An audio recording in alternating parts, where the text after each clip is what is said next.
Hi,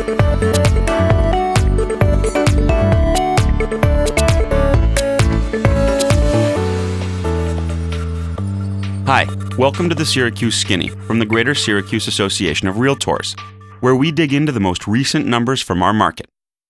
Housing has been at midcourt in 2012, and the results of the jump ball have been favorable for buyers and sellers. For the first time since 2006, housing is on track to be a net positive contributor to GDP. After 6 long years with a losing record, it's about time for a positive outcome. Housing markets were once overburdened with distressed properties, excessive supply, and weak consumer demand. But a timeout was taken in 2012, and the market was able to rehydrate and breathe easier. At least that's been the national housing report, but we've fared much better locally.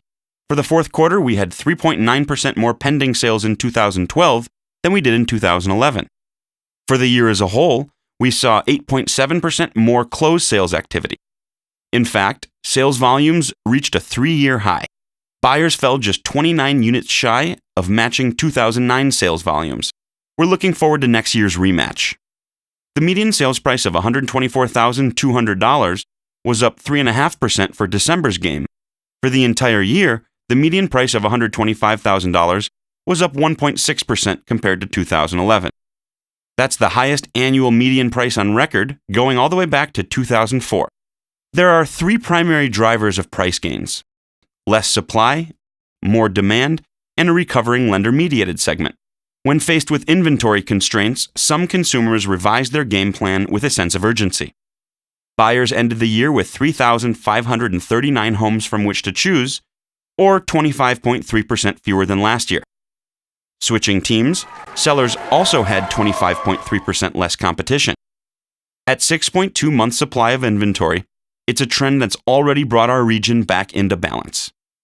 But strong affordability and low rates are still favoring the buying team. Speaking of which, those who did sell last quarter realized 92% of their list price on average. That's up from 91.2% a year ago.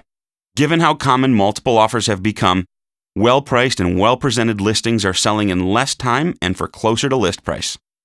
Together, these trends illustrate just how the playing field for sellers is improving.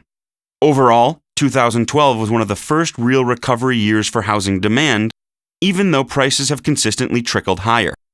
Housing fans are still cheering for more jobs, as they should. An improving labor market has the potential to fuel new housing demand through new household formations.